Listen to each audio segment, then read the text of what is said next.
അതിരപ്പള്ളി മലക്കപ്പാറ അന്തർ സംസ്ഥാന പാതയിൽ വീണ്ടും കബാലി എത്തി. ആന റോഡിൽ ഇറങ്ങിയതോടെ വൻ ഗതാഗതക്കുരുക്ക് അനുഭവപ്പെട്ടു. ആനയെ കാടുകയറ്റാനാവാതെ വനം വകുപ്പും നാട്ടുകാരും. നിലവിൽ ആനക്കയം ഭാഗത്താണ് ആനയുള്ളത്.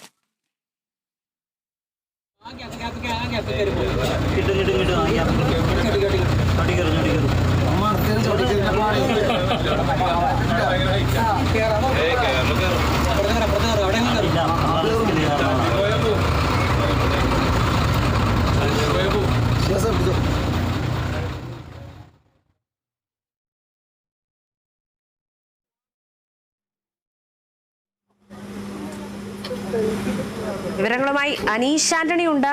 അനീഷ് ആന്റണി, പേര് പോലെ തന്നെ സിനിമാ സ്റ്റൈലിൽ വന്ന കബാലി ഇറങ്ങിയിരിക്കുകയാണ്. വീണ്ടും ആനക്കയ ഭാഗത്താണ് വീണ്ടും കബാലി വന്നിരിക്കുന്നത്. ജനങ്ങൾക്ക് ഏറെ ബുദ്ധിമുട്ടുണ്ടാക്കുന്ന രീതിയിൽ വീണ്ടും വീണ്ടും കബാലി ഇങ്ങനെ നാട്ടിൻ പ്രദേശമൊക്കെ സന്ദർശിക്കുകയാണല്ലേ? ഈ കബാലി എന്ന് പറയുന്ന ആന ഈ മേഖലയിലെ സ്ഥിരം പ്രശ്നക്കാരനാണ്. വഴി തടയലാണ് ഈ ആനയുടെ പ്രധാന ഹോബി.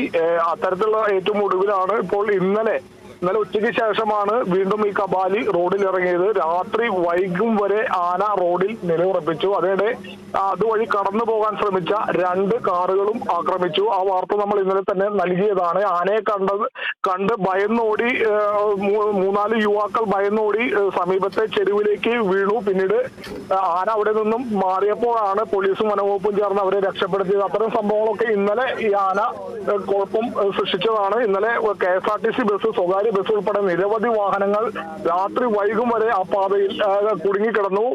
വലിയ വനമാണ് ഈ പാതയ്ക്ക് ചുറ്റും ഇരുവശത്തും ഉള്ളത്. ആ വനമധ്യത്തിലാണ് ഇന്നലെ രാത്രി വൈകുവോളം സ്വകാര്യ ബസ്സും അതുപോലെ തന്നെ KSRTC ബസ്സും വിനോദസഞ്ചാരികൾ ഉൾപ്പെടെയുള്ളവർ കുടുങ്ങിക്കിടന്നത്. പിന്നീട് രാത്രി വൈകി ആന കാട് കയറുന്ന ഒരു സാഹചര്യം ഉണ്ടായി. കാട് കയറിയപ്പോഴാണ് പിന്നീട് വാഹനങ്ങൾ അവിടെ നിന്നും കടന്നു പോകാൻ സാധിച്ചത്. പിന്നീട് ഈ കാട് കയറിയ ആന വീണ്ടും ഇന്ന് പുലർച്ചയോടെ വീണ്ടും റോഡിലേക്ക് തന്നെ ഇറങ്ങുകയായിരുന്നു. ഷോളയാർ ഭാഗത്തു നിന്നും ഇറങ്ങിയ ആന ഏറെ ദൂരം, കിലോമീറ്ററുകളോളം റോഡിൽ കൂടി ഇന്ന് രാവിലെ നടന്നു. 16 കിലോമീറ്ററോളം ദൂരം ആന റോഡിലൂടെ നടന്നു എന്നാണ് പറയുന്നത്. ഇതിനൊക്കെ കാരണമായി പറയുന്നത് ഈ ആനയ്ക്ക് മതപ്പാടുണ്ട് എന്ന് തന്നെയാണ്. വനം വകുപ്പ് ഇതുമായി ബന്ധപ്പെട്ട് കൃത്യമായ മുന്നറിയിപ്പ് കഴിഞ്ഞ ദിവസങ്ങളിൽ നൽകിയിരുന്നു. ഈ ആനയ്ക്ക് മതപ്പാടുണ്ട്, വഴിയാത്രക്കാരും വിനോദസഞ്ചാരികളും ഉൾപ്പെടെയുള്ളവർ ശ്രദ്ധിക്കണം എന്നൊരു മുന്നറിയിപ്പ് നൽകിയിരുന്നു. ഇന്ന് രാവിലെ നമ്മൾ ഇതുമായി ബന്ധപ്പെട്ടുള്ള വാർത്ത ഉൾപ്പെടെ നൽകിയതാണ്. ഇന്ന് രാവിലെയും സമാന രീതിയിൽ തന്നെയാണ് വാഹന ഗതാഗതം ഈ മേഖലയിൽ സ്തംഭിച്ചത്. KSRTC ബസ്, സ്വകാര്യ വാഹനങ്ങൾ ഉൾപ്പെടെ മണിക്കൂറുകളോളം ഈ റോഡിൽ കുടുങ്ങിക്കിടന്നു. ആന പിന്നീട് ഷോളയാർ ഭാഗത്തു നിന്നും ആനക്കയം ഭാഗത്തേക്ക് നടന്നു നീങ്ങുകയായിരുന്നു. ഇപ്പോൾ 8 മണിക്ക് ശേഷമാണ് ആന ഇപ്പോൾ വീണ്ടും കാട് കയറിയിട്ടുള്ളത്. എന്നാലും ആശ്വാസകരമായ കാര്യമാണ്, ആന തൽക്കാലത്തേക്ക് കാട് കയറിയിട്ടുണ്ട്. പക്ഷെ എപ്പോൾ വേണമെങ്കിലും വീണ്ടും ഈ ഇന്നലെ രാത്രി തിരിച്ചിറങ്ങിയതുപോലെ ഇന്ന് വീണ്ടും തിരിച്ചിറങ്ങാം എന്നൊരു മുന്നറിയിപ്പ് കൂടി വനംവകുപ്പ് നൽകുന്നുണ്ട്. ഈ രാവിലെ ആദ്യഘട്ടത്തിൽ വനംവകുപ്പ് ഉദ്യോഗസ്ഥരും അതുപോലെ തന്നെ അതിരപ്പള്ളി പോലീസ് ഉൾപ്പെടെയുള്ള ആളുകളും നാട്ടുകാരും ഉൾപ്പെടെ ഏറെ നേരം പണിപ്പെട്ടിട്ടും ആന കാട് കയറാൻ കൂട്ടാക്കിയില്ല. ആന ഈ റോഡിലൂടെ അങ്ങ് നടന്നു നീങ്ങുകയായിരുന്നു.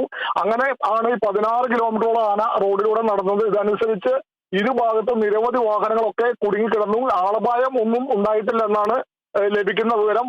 എന്തായാലും ആശ്വാസകരമായ ഒരു കാര്യം, ഞാൻ നേരത്തെ സൂചിപ്പിച്ച പോലെ ആന താൽക്കാലികമായിട്ടെങ്കിലും കാട് കയറിയിട്ടുണ്ട്. പക്ഷേ ഏത് നിമിഷവും തിരിച്ചു വീണ്ടും റോഡിലേക്ക് ഇറങ്ങാം എന്നുള്ളൊരു മുന്നറിയിപ്പ് കൂടി വനംവകുപ്പും പോലീസും നൽകുന്നുണ്ട്. രേണുക, അത് തന്നെയാണ് അനീഷ്. എന്തായാലും താൽക്കാലികമായി കയറിയാലും ഏത് നിമിഷവും ഒരു വിനോദം എന്ന രീതിയിൽ കബാലി നാട്ടിൻ പ്രദേശമൊക്കെ സഞ്ചരിക്കാൻ ഇടയ്ക്കിടയ്ക്ക് പുറത്തിറങ്ങുന്ന ഒരു ആനയാണ്. എന്തായാലും യാത്രക്കാർ ശ്രദ്ധിക്കുക, പ്രത്യേകിച്ചും ഇരുചക്ര വാഹനത്തിൽ പോകുന്നവർ ഈ ഭാഗത്തേക്ക് പോകുമ്പോൾ പ്രത്യേകമായി ശ്രദ്ധിക്കണം. കബാലിയുടെ ഒരു ഏരിയ ആണ് അത്. എന്തായാലും ഇടയ്ക്കിടയ്ക്ക് കാട് കയറിയാലും പുറത്തിറങ്ങുന്ന ഒരു പ്രാകൃതമുള്ള ഒരു സ്വഭാവക്കാരനാണ് ഈ കബാലി. മതപ്പാടുള്ള ഒരു ആന കൂടിയാണ്. എന്തായാലും വഴിയാത്രക്കാരും ശ്രദ്ധിക്കണം. അതിരപ്പള്ളി മലക്കപ്പാറ അന്തർ സംസ്ഥാന പാതയിൽ വീണ്ടും കബാലി എത്തിയിരിക്കുന്നു. ആന റോഡിൽ ഇറങ്ങിയതോടെ വൻ ഗതാഗതക്കുരുക്ക് അനുഭവപ്പെട്ടു. ആനയെ കാടുകയറ്റാനാവാതെ വനം വകുപ്പും നാട്ടുകാരും ആശങ്കയിലായിരുന്നു. എന്നാലും ഇന്നലെ രാത്രിയോട് തന്നെ ആന കാടു കയറിയിട്ടുണ്ട്. നിലവിൽ ആനക്കയം ഭാഗത്തായിരുന്നു ആന ഉണ്ടായിരുന്നത്. വിവരങ്ങൾ പങ്കുവച്ചത് അനീഷ് ആന്റണിയാണ്.